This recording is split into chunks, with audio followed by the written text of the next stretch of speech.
लघु सिद्धांत कौमुदी की कक्षा में आपका फिर से स्वागत है।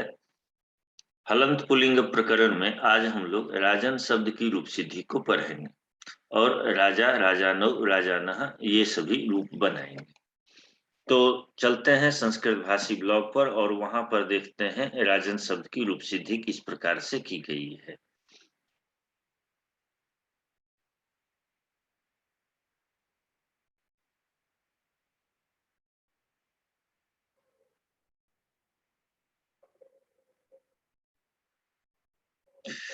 आ गए राजन शब्द की रूप सिद्धि पर। रूप बनता है राजा, राजानौ, राजानः। राजन शब्द है, सुविभक्ति लाते हैं, राजन सु हो जाता है और इस सुविभक्ति में सर्वनाम स्थान सु में उकार की संज्ञा तस्लोप से लोप सब कर लीजिएगा, राजन सु बचेगा। अब यहाँ पर हम क्या करते हैं, सर्वनाम स्थाने चा संबुद्धौ सूत्र लाते हैं और राजन में नकार अंत में है तो ये नान्त हुआ। नान्त होने से नान्त के उपधा को दीर्घ आदेश कर देते हैं तो राजान हो जाता है। अब राजान स होता है, हलन्याभ्य दीर्घाश्रुति से प्रेक्तम हल सूत्र से सकार का लोप कर देते हैं, राजान शेष रहेगा और नलोपह प्रातपदिकांत से प्रातपदिकांत नकार का लोप कर देते हैं तो रूप बन गया राजा। तीन सूत्र लगे। एक सूत्र सर्वनाम स्थाने चा संबुद्धौ, यह नान्त उपधा को दीर्घ किया। दूसरा सूत्र हलन्याभ्य दीर्घाश्रुति से प्रेक्तम हल, इसने सकार का लोप किया। और तीसरा सूत्र नलोपः प्रातपदिकांतस्य, यह नकार का लोप कर दिया। इस प्रकार से राजा रूप बन गया।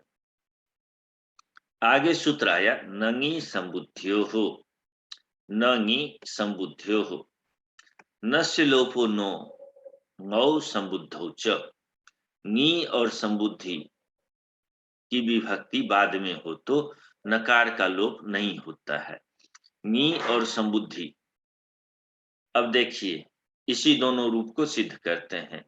संबुद्धि का दिया है हे राजन, राजन है, संबुद्धि में सुविभक्ति लाते हैं, राजन सु होता है। संबुद्धि का के लिए हम यहाँ हे शब्द का प्रयोग करते हैं तो हे राजन हो गया। अब यहाँ पर हलन्याभ्यो दीर्घाश्रुति से प्रेक्तम हल से अप्रयुक्त सकार का लोप कर देते हैं, हे राजन बचता है। अब यहाँ राजन का नकार पद के अंत में स्थित है तो पदांत में स्थित यह नकार है, इसका नलोपः प्रातिपदिकांत से लोप प्राप्त हुआ, जैसा कि राजा में आपने लोप किया था, प्राप्त हुआ। इसी के निषेध के लिए यह सूत्र आया कौन, नङि संबुद्ध्यो हो। यह सूत्र कहता है नलोप का निषेध हो जाए।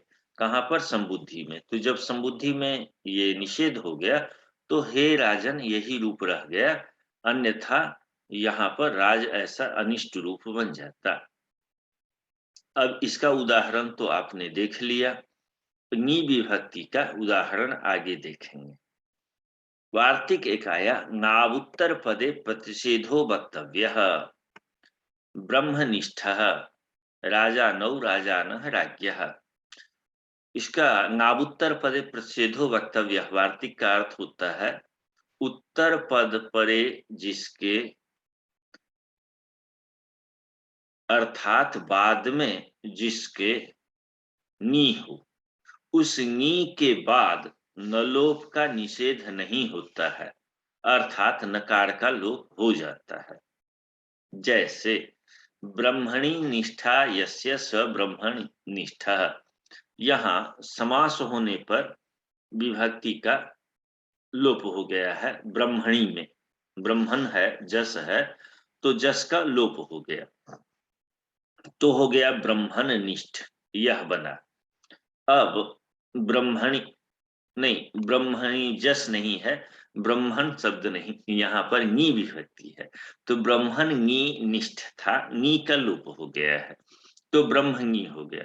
अब लुप्त हुआ नी, इसको प्रत्यय लक्षण से ले लाया और यहाँ पर नकार का लोप हो गया तो ब्रह्मनिष्ठा ऐसा रूप बन जाता है। यदि यहाँ पर नी विभक्ति है तो यहाँ नंगी समुद्योह से नी में नलोप का निषेध हो जाता, नंगी समुद्योह से। यहाँ निषेध क्यों नहीं हुआ? यहाँ ब्रह्म बन रहा है, ब्रह्मनिष्ठ रूप बन रहा है।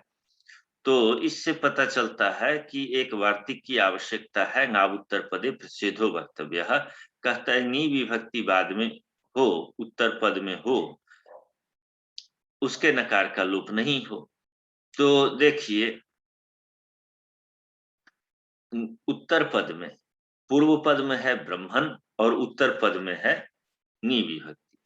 तो नी विभक्ति बाद में होने से ऐसी स्थिति में नंगी समुद्योह सूत्र से जो निषेध हो रहा था वह निषेध नहीं होगा, अर्थात यहाँ नकार का लोप हो जाएगा। तो लोप हो गया।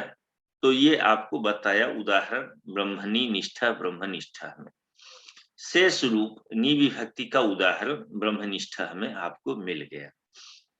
यदि राजन शब्द में यहाँ पर नकार के लोप का निषेध हो जाएगा, क्योंकि यहाँ पर उत्तर पद में नी विभक्ति, यहाँ पर राजन शब्द में नी का लोप नहीं होगा, राज्ञी रूप बनेगा। आगे चलेंगे, पहले बनाते हैं राजानव, राजन है अविभक्ति, वर्ण सम्मेलन राजानव राजान, जस विभक्ति लाएंगे, शस विभक्ति लाएंगे, अस बचेगा, सकार का रुत विसर्ग कर देंगे, राजान। राज्ञ राजन, जस राजन है, और इसके बाद हम राजा राजानव राजानः, और उसके बाद बनता है राजानम राजानव राज्ञः, सस विभक्ति में लाते हैं। तो राजन शब्द है, सस विभक्ति लाया, राजन सस हुआ। अब यहाँ पर यचि भम से राजन की भौसंज्ञा हो जाती है, क्योंकि यहाँ पर अजादि विभक्ति है। मैंने आपको बताया था कि हलादि विभक्तियों में पद संज्ञा होती है और अजादि विभक्तियों में क्या होता है, भ संज्ञा हो जाती है यचि भम से। तो यहाँ भ संज्ञा हुई, अल्लोपो न से भ संज्ञक आकार का लोप हो गया।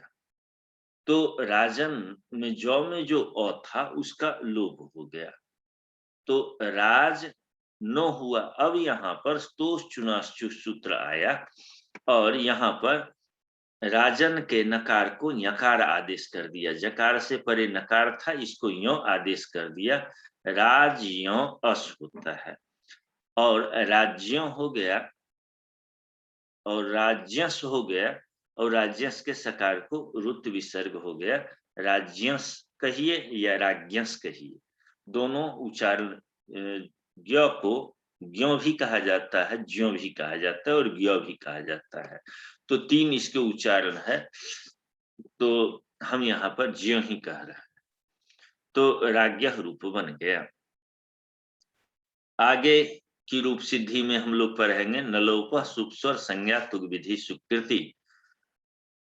ये सूत्र कहता है शुभ विधौ स्वर विधौ संज्ञा विधौ कृति तुग विधौ च नलोपो सिद्धो नान्यत्र।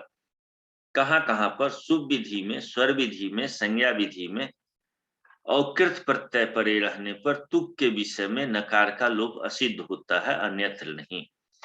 अर्थात एक सूत्र और आया, अभी तक तो हम लोग वो वार्तिक पढ़ रहे थे और यहाँ पर एक सूत्र और आ जाता है नलोप का निषेध करने के लिए। नान्यत्र राजसी इत्यादि कहते हैं, तो इसको हम लोग आगे पढ़ेंगे और अभी आज इतने ही यहीं तक पढ़ते हैं। इसके बाद वाला जो विभक्तियां हैं इसको हम अगले वीडियो में पढ़ेंगे। तब तक के लिए धन्यवाद। आप लोग संस्कृत भाषी ब्लॉग को पढ़ते रहिए, देखते रहिए। जिनका नेट कनेक्शन कमजोर हो वो स्क्रिप्ट पढ़ ले, इसी से आपको पूरा का पूरा समझ में आ जाएगा। वीडियो देखने की आवश्यकता नहीं होगी, यहाँ स्क्रिप्ट भी लिखा हुआ है।